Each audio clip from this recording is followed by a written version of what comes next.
So good morning, everyone, and welcome to Ask TLC, everything you wanted to know about caring neighbors. And we have a special guest speaker today, Ann Bosler, and she's going to tell us all about caring neighbors. She is from New Jersey, and she's been a full-time resident in the village of Hadley for 15 years. She's had lots of different experiences in many different types of work, different industries like pharmaceutical, healthcare, and other things. And she's most recognized, especially around here in the villages, for having founded Caring Neighbors. And she is not the president now, but she's the president emeritus of Caring Neighbors. And so with pleasure, I welcome Ann Bosler to tell us all about Caring Neighbors. Thank you, Bonnie. It's a real pleasure to be here and have this opportunity to speak to all of you. So first, I want to start out by giving you a little history how I started Caring Neighbors. My husband and I, when we moved to the villages, got involved in our church in a group called Caring Neighbors. And what we did was we drove people to church on Sundays or to a doctor's appointment, wherever they needed to go. And then we started doing respite care to help give caregivers a break, and different other little things, non-medical, practical things for our parishioners. But I would sit at home and I would say, I have neighbors who need these services and they don't go to my church. And so they don't get the services they need. So it just kept weighing on my mind. And I started writing things down on paper, like how could it work if I did something like this in my village? And it took me about a year because I went online. I went to other groups, other service groups. I looked up a lot of information, how to protect people. And so after a year of writing things down and everything, I went to my church and I said, look, I want to try this in my village of Hadley. And I want to know if you are all okay with me calling it Caring Neighbors, but it won't be, our church Caring Neighbors. It'll be a village Caring Neighbors. They all said, fine, no problem. So for the first year or two, I did both things. I did the one at church and the one in my village. So I started it as a pilot, and I called the villages to find out how could I invite Hadley residents to join me in this effort. And I wanted to put flyers in the post boxes. No, no, no, you can't do that. They said, stand at the postal station with a sign and invite people to a meeting. So I did. I had flyers on my lap and I put a big sign on the back of my golf cart, and it was July 100 in the shade. And I passed posters out. 6 people came to my first meeting at Colony Cottage, and I explained my program, my thoughts, and all 6 of them joined. And the next meeting we had more, and the next meeting we had more. And after a couple of years, we expanded to a second village. And then I'll tell you a little bit about where we are today later. But so what is Caring Neighbors? First of all, it's a structured program. And by that, I mean, we have guidelines and forms and rules and all kinds of things in place to protect everyone, to make sure everything is consistent throughout the groups, so that everyone knows what to do in an emergency. So we're very highly organized and structured. Each group only serves the residents of the village they live in. So Hadley Caring Neighbors volunteers only serve Hadley residents, and we don't go beyond our borders. It gets too complicated, and you'll realize that as I explain the program. We are a 501c3. We weren't in the very beginning, because in the beginning, I didn't know how to even become a 501c3. So I was directed to United Way of Lake and Sumter counties, and we operated as under their umbrella as a nonprofit. We we would United Way would fund everything we needed, all of our printing materials, our name badges. We had magnets for the refrigerator with our phone numbers on it, and they funded everything. Well, as we grew and grew, the United Way said, well, we can't keep funding you. You're growing too big and it's getting too expensive. So they encouraged me to become a 501c3. And thanks to TLC, who helped me and inspired me by all that they did to get 501c3 status, I was able to do that. And so now we are an official nonprofit. So, what services does Caring Neighbors provide? So, our main services are transportation. That's number one. When you age in the villages and you can no longer see to drive, or you just feel uncomfortable driving, and you live alone, some people give up their cars and their golf carts. Transportation is the number one issue that they're dealing with. It's horrible. They can't get anywhere. So that's our number one. Number two is respite care, where we give caregivers a break.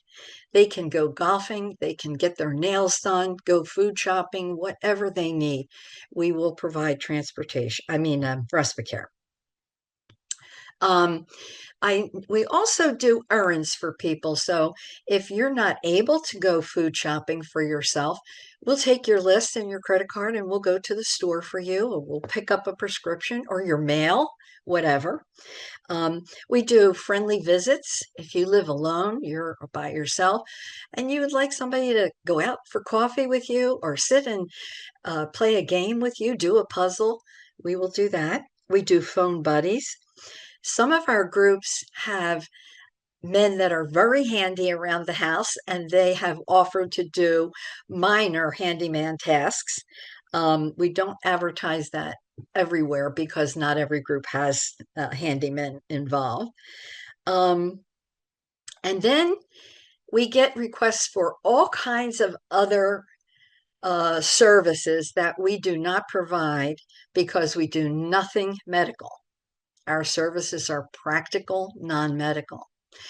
So if someone says, I need help, say, housekeeping or changing a bandage, bathing, we have resources. I have a resource list, or we have a resource list that has hundreds of resources for services that people may request that we no longer provide. We don't provide. So that's the services. So, why organize? Okay, I did mention that we organize so that we're consistent throughout the villages. But one of the big reasons is when you're a neighbor and you're helping your neighbor, they call you this week, then they call you next week, and then they call you the next time they need help. And after a while, you wish you weren't a friendly, caring neighbor. So we organize so that the same neighbor is not called and put on the spot over and over again. Um, Also, as I said, to know what to do in case of an emergency. Also, to collect the necessary information from our clients so that we can give the best possible care to our clients. So before any resident can become a client of Caring Neighbors, we make them register, and we send one of our volunteers to their home, and we get them to complete a form, and we get their emergency contact name and phone number, but we also gather other pertinent information, like do they use a walker or a wheelchair? Do they get dizzy? Do they have speech impediments, hearing, vision. We ask all kinds of questions so that our volunteers, when they go to that home, they know what to expect.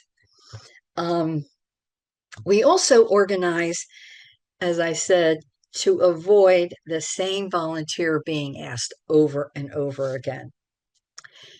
So, one of the things we did to protect both sides of the equation in the very beginning, we said we don't want our clients to feel nervous and we don't want our volunteers to feel nervous. So, we ask every volunteer to background check. And in the beginning, United Way paid for all of our background checks. And this was wonderful because it was very expensive. But what we found was people would volunteer, let United Way pay for the background check, and then they never gave any services. So when we became a 501c3, we contracted with a company that does background checks. Level 2, you don't need fingerprinting, but they do check your criminal record, they make sure you're not a pedophile, they make sure you're not a terrorist, you're not on a terrorist list, and we also do a motor vehicle check if you're volunteering to transport. So every volunteer now pays for their background check, and it costs about $34. But we find that once they make that commitment, they fill out the application and pay for their own background check, they stay more active and more involved in the program. And I say about $34 is the cost because depending on which state they have to go to for your motor vehicle check, there's different fees for different states. So it's approximately $34. Okay, so let's talk about the process, how it works. So a resident of Hadley needs transportation to a doctor's appointment next Tuesday at 1 o'clock. They call a dedicated phone number that is only in the village of Hadley. And the very first thing they're told is, before we can give you any services, one of our volunteers will come to your home and register you, assess you. We want to know some information before we start. And then after that, you can put your request in for services. So the volunteer that goes to their home to register them, they complete that form, the assessment form, and ask all the pertinent questions. But after that, they read a disclaimer that says, I, Jane Doe, will not sue Caring Neighbors or any volunteer of Caring Neighbors should anything happen while I am receiving services from them. The client has to sign 2 copies, and it's witnessed by the person registering them, the volunteer. They get 1 copy to keep, and we put 1 in our files. So that's one way that we protect our volunteers. The second way we protect our volunteers is the Florida Volunteer Protection Act. A lot of people refer to it as the Good Samaritan law, but it's not the Good Samaritan law. You can Google it, you can read it. Basically, it says that if anything should happen, if you are volunteering with a nonprofit while you are volunteering in that capacity, that you are not liable. Florida is one of the best states to protect its volunteers. So that's the second way. And the third way is we make sure every volunteer who is transporting anyone has current automobile insurance, and that protects you should anything happen if you have an accident in your car. So the assessment or registration is done. The volunteer hands the client a small magnet. It's green in color, and the magnet has the dedicated phone number for that village group. and you put it on your refrigerator, and every time you need a ride, you call the number. Okay, so now Jane Doe has been assessed and registered. Now she calls the number and she goes, I definitely need a ride next Tuesday for my doctor's appointment. We need 3 to 5 days notice. And what happens is an email goes out to all the volunteers in that village in Hadley. The first volunteer who thinks they can do that replies to all and says, I'm going to take Jane Doe next Tuesday. And the rest of the volunteers delete the email. Now, if you volunteer, but you don't want to drive anyone in your car, you just want to do respite care, and the request is for transportation, you delete it. If you're golfing next Tuesday, you delete it. You're not put on the spot. So you only volunteer if you want to do that service. So if I volunteer to Jane Doe, I'll send an email or call. No, I don't send an email. I send the email to all and say, I'm going to take Jane Doe. Then I call Jane Doe on the phone and say, hey, Jane, my name's Ann, and I'll be taking you next Tuesday. So your appointment's 1:30. How about I pick you up around 1 o'clock? Okay, fine. I hang up, write it on my calendar, and then I print the email because that email has Jane's name, address, phone number, her emergency contact name, phone number, and relationship. It has, Jane uses a walker. So I know that. It has every detail I need about Jane. And then it has Jane's going to such and such a doctor at this address. Her appointment's 1:30. Everything is in that email. So I just print it out and I take it with me when I drive Jane so that should anything happen, I have everything right there in front of me. Okay, so now let's take worst case scenario and none of the volunteers in Hadley respond to that email. Okay, the second email comes out and in the heading it says second request for service. When I see second request, and most of the volunteers are like me, I get my calendar out and I say, oh, you know what? I could do this. I don't have to, go down and have coffee with my neighbor. I can do this. And the second request, almost 99% of the time, gets a response. Let's say I drive Jane on Tuesday to her appointment and she comes out afterwards and she goes, Ann, the doctor wants to see me again next week.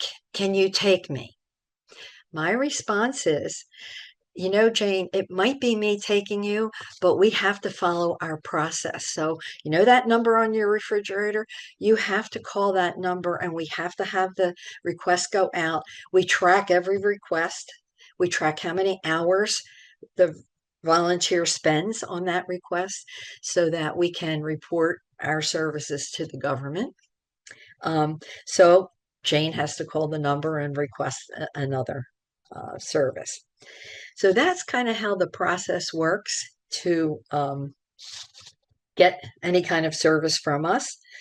All of our volunteers, as I said, are never put on the spot. They decide what they want to do, when they want to do, and how often. And I will say that there is probably, maybe you would answer 2 or 3 service calls in a month, which is not a lot. And if you don't want to do 2 or 3, you can do 1. So we're not overworked in most cases. There are a few times when we get a lot of requests, like someone needs to go to rehab every single day, therapy. So that would take a little more volunteerism. Each volunteer is requested to attend a monthly meeting. And at those meetings, we have guest speakers who come in and tell us different other services that are available in the villages. TLC is one of the groups who has attended many of our meetings as guest speakers. And I have learned so much over the past 9 years. I really have. So I just think I just want to share that when you become a volunteer, and you all know this because if you're involved in TLC, you know what a great feeling it is when you can impact the life of another person in a positive way. It makes you feel so good. It's worth every second you spend in your time and energy. Um, so our program comes as a package. So if a new village calls me on the phone or calls our president, our new president on the phone and says, I'm in X village and I saw a thing in the paper about caring neighbors and I want that in my village. What we do is we give them everything that they need. One of our volunteers who is trained, we call ourselves Team Startup. They will come and they will help you recruit.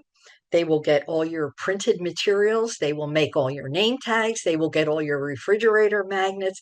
They'll set you up as a lifestyle club and they will stay with your group at every meeting until you say, uh, thanks a lot, but we're okay now. We don't need you. And then they're on their own. So, as of right now, there are over 800 volunteers, which I never thought would happen. And we are in 31 villages. And we're working with 5 new villages. It takes a couple of months to get a village up and running. So we are growing by leaps and bounds. However, there's over 100 villages in the villages. So we have a ways to go yet. The last thing I would like to leave you with is we have a website and we direct all of our questions to our website because most of them can be answered there. Whoops, I just did something. Ah, there it is. Our website, thevillagescaringneighbors.com. And our 31 villages that have groups are listed there with the phone number, the dedicated phone number for each one in case somebody needs help. The way to contact us, the way to volunteer, everything is there. So if you have any questions, you can go there. And if your question isn't answered on that website, there's phone numbers for contacting people for answers to your questions. So I think that's about it, other than we're going to take a little break and then I will entertain questions.